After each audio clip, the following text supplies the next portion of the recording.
For many years, people only knew Ozzy Osbourne and Tony Iommi as rock legends. To fans, Ozzy was the Prince of Darkness, a man who shocked the world with his voice, his stage acts, and his wild lifestyle. Tony, on the other hand, was known as the quiet but powerful guitar player who shaped the sound of heavy metal itself. Together, they formed the heart of Black Sabbath, a band that forever changed the history of rock music. Their names became larger than life, tied to loud guitars, dark lyrics, and concerts that shook the ground. But behind the stage lights, the fame, and the crazy headlines, there was another story that most people never knew. This story was about two young men from Birmingham, England, who started with nothing and built a dream together. It was about friendship, brotherhood, and struggles that lasted for decades.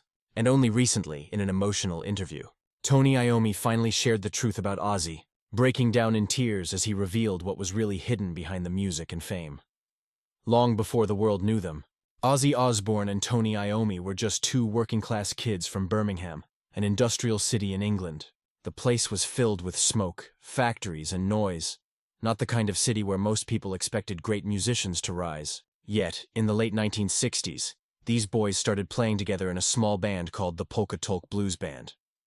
It was rough, unpolished, and they didn't even know what direction they were heading in. After trying different names and lineups, they finally called themselves Black Sabbath, inspired by horror films and dark themes. Their music was different from everything else at that time. It was heavy, dark, and had a strange atmosphere that scared critics but excited young fans. In 1970, their debut album Black Sabbath shocked people. Later that year, their second album, Paranoid, exploded onto the charts. Suddenly, four kids from Birmingham were pioneers of a new sound, heavy metal. For the world, it was success, but for Tony and Ozzy, it was also the beginning of a bond forged through hardship, long nights, and the dream of creating something new. As Black Sabbath grew famous, the lifestyle of fame began to take its toll, especially on Ozzy. At first, it was just drinking, parties, and fun like any other rock star. But soon things became darker. Drugs and alcohol started to control him. Ozzy began missing rehearsals, arriving late, or sometimes showing up too drunk to perform. His wild acts, like biting the head off a bat on stage or snorting ants during a tour, made him infamous around the world. Fans laughed or gasped at the shocking stories, but inside the band, things were falling apart. Tony was under huge pressure. He was writing most of the music, trying to keep the band alive, and dealing with Ozzy's unpredictable behavior. Their creative bond began to weaken, and arguments grew. By 1979, the band faced a painful decision. Ozzy had to go. For Tony, it was like losing a brother. They had started this journey together, built it with their bare hands, and now he had to let him go. Though it was done out of necessity, Tony later admitted it left a scar on his heart that never fully healed. For nearly 20 years, the two didn't speak, carrying the silence like a heavy weight. Many people thought that after Ozzy's departure, both he and Black Sabbath would slowly fade away. But instead, both found new success. Ozzy shocked everyone with his solo career, releasing Blizzard of Oz in 1980, which featured hits like Crazy Train and Mr. Crowley. With the help of guitarist Randy Rhoads, Ozzy reinvented himself and became a solo superstar. Meanwhile, Tony refused to let Black Sabbath die. He brought in Ronnie James Dio as the new singer, and together they created the iconic album Heaven and Hell. For years, Tony and Ozzy lived separate lives, building their own legacies. Yet even though they were apart, the bond they had once shared was never truly broken. Then in 1997, something remarkable happened. The original Black Sabbath lineup reunited for Ozfest. Fans around the world celebrated, and when Tony and Ozzy stepped on stage together again, the old chemistry was still alive. That reunion healed their friendship, slowly turning years of silence into new music, concerts, and brotherhood once more. Even as the friendship between Ozzy and Tony healed, time brought new challenges. Behind Ozzy's familiar smile and humor, his health was failing. In 2003, he was diagnosed with Parkinson's disease, though he kept it a secret for many years. Add to that the pain of serious injuries from multiple falls, and life became much harder. The once wild man of rock now struggled just to move. Yet through all of this, Tony was there quietly by his side. He visited him in hospitals, offered encouragement during tough days, and even supported him when Ozzy worked on albums like Ordinary Man, 2020, and Patient Number 9, 2022. Their bond had transformed. They were no longer just bandmates on stage. They were two old friends leaning on each other. While fans saw Ozzy as larger than life, Tony saw the real man, vulnerable, kind, and determined to keep fighting. This side of Ozzy, Tony later revealed, was what the world didn't always see. In July 2025, something extraordinary happened. Black Sabbath played one last show in their hometown of Birmingham. The concert, called Back to the Beginning, was not just another performance. It was a farewell. For Ozzy, it was his last goodbye. Too weak to stand, he performed seated on a throne, surrounded by Tony, Geezer Butler, and Bill Ward. His voice cracked at times, but his spirit was still there. The crowd knew this was a once-in-a-lifetime moment. At the end of the night, Ozzy looked at Tony and asked, "It went all right, didn't it?" Tony smiled back and said, "Yeah, it did, mate. It really did." Just 17 days later, Ozzy passed away peacefully at home, at the age of 76. The news spread across the world like wildfire. Fans held candlelight vigils in Birmingham, murals were painted in Los Angeles, and radio stations played his music non-stop. It felt like the end of an era, not just for heavy metal, but for music itself. After Ozzy's passing, Tony gave an emotional interview. At 77 years old, he could barely hold back tears as he spoke about his friend. To the world, Ozzy was a wild man, a rock icon, and a legend. But to Tony, he was something much deeper. A brother. "People saw us as bandmates," Tony said softly. "But Ozzy was like family to me." He revealed stories the public had rarely heard. How Ozzy quietly helped people. How he stood by his wife Sharon during her battle with cancer. And how he often felt grateful for his second chances in life. Tony admitted the hardest part now was the silence. "I keep expecting my phone to light up with another text from him," he whispered. "But it's just quiet now." For fans, this side of the story was heartbreaking but also beautiful. It reminded them that behind the fame, Ozzy was a kind man, and behind the riffs, Tony was a loyal friend who never let go of their bond.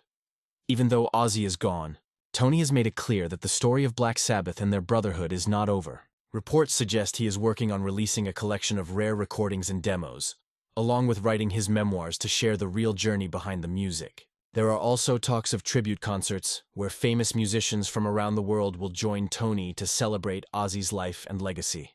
Most importantly, Tony wants to start a foundation in Ozzy's name to support Parkinson's research, turning his friend's struggle into hope for others. "We did something special," Tony said, "and it'll never die. He'll never die. Not in the music, not in the fans."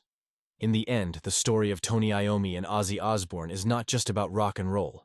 It is about two boys who dreamed big, faced struggles, broke apart, came back together, and held on to a bond that even death cannot break. Their music will echo forever, and so will their brotherhood. For more than 5 decades, Ozzy Osbourne and Tony Iommi carried a name that defined heavy metal itself: Black Sabbath. To most fans, Ozzy was the wild man, the Prince of Darkness, famous for his shocking stunts and unforgettable voice. He was the face of chaos, someone who could step on stage and turn a crowd of thousands into a storm of energy. Tony, on the other hand, was the quieter figure, yet no less powerful. His riffs, heavy and dark, gave birth to the sound that would inspire generations of rock and metal bands. Together, their partnership shaped a movement, creating not just music, but a culture that reached far beyond Birmingham, England. But behind the noise, the stage lights, and the chaos of stardom, there was a side of their story that fans never fully saw. It was about two young men who shared a dream, built a brotherhood, faced battles, and in the end found their way back to each other. Only recently, in a deeply emotional interview, Tony Iommi, now 77, broke down in tears as he spoke of his late friend Ozzy, finally revealing truths that had remained hidden for decades. Paragraph 2. Birmingham Beginnings and Shared Struggles. The story begins in Birmingham, a tough industrial city in the 1960s, known for smoke-filled skies and factories. It was a place where most kids grew up expecting to work on the factory floor, not stand on a stage. Both Tony and Ozzy came from working-class families. Money was always short, and opportunities in music seemed almost impossible. But that didn't stop them. Both were drawn to the sounds of blues and rock, finding escape from their environment in the energy of music. In 1968, along with Geezer Butler and Bill Ward, they formed a small band called the Polka Tulk Blues Band. At first, it was rough, a group of kids trying to find their sound, often playing in small pubs for very little money.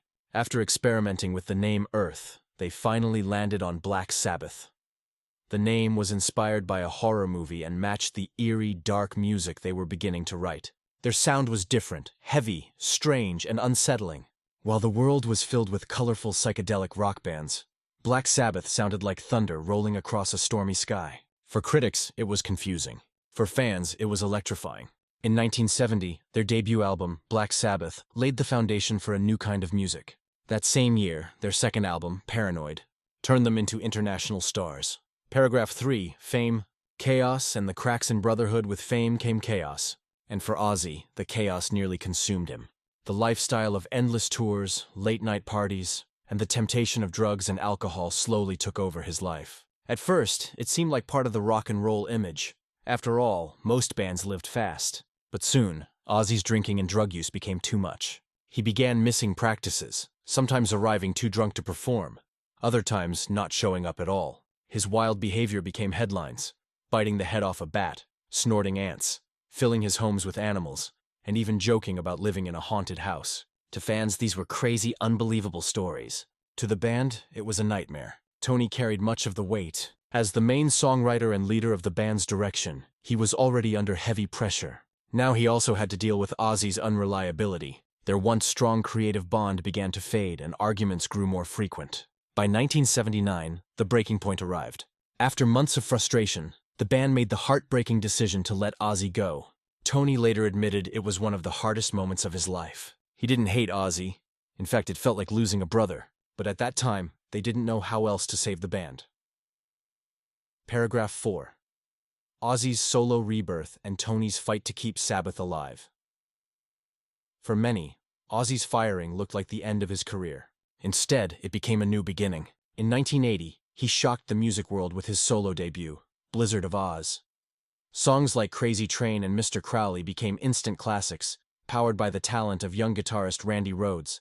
This partnership gave Ozzy new life, and for the first time, he proved he could stand as a star on his own.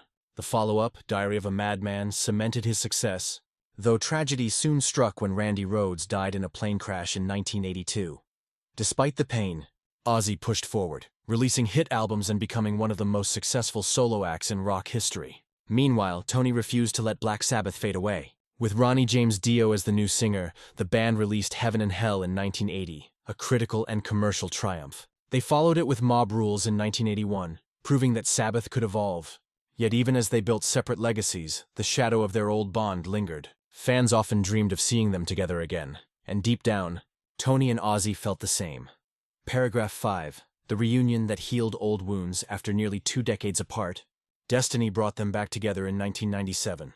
The original Black Sabbath lineup, Ozzy, Tony, Geezer, and Bill, reunited for Ozfest. When they stepped on stage, the magic was still there. The crowd erupted, the energy was undeniable, and even after years of silence, their chemistry hadn't disappeared. For fans, it was historic. For Tony and Ozzy, it was healing. They recorded the live album Reunion in 1998, and years later, in 2013, they released their final studio album, 13. Each performance, each rehearsal, slowly repaired the wounds of the past. Tony later admitted that every time he played with Ozzy again, emotions came rushing back, both the good and the painful. It wasn't just music anymore. It was the memory of their shared beginnings, their struggles, and the brotherhood they thought they had lost. The reunion years became a second chance, a way for them to write a new chapter together before it was too late. Paragraph 6. Behind the curtain, Ozzy's health battles. Even while performing and recording, Ozzy's health was in decline. Unknown to many fans, he had been diagnosed with Parkinson's disease as early as 2003. On top of that, he suffered from injuries caused by falls and accidents, leaving his body weak and in constant pain. Still, Ozzy refused to quit. He told those around him that he wanted to keep going, to do just one more show, to never stop being a performer.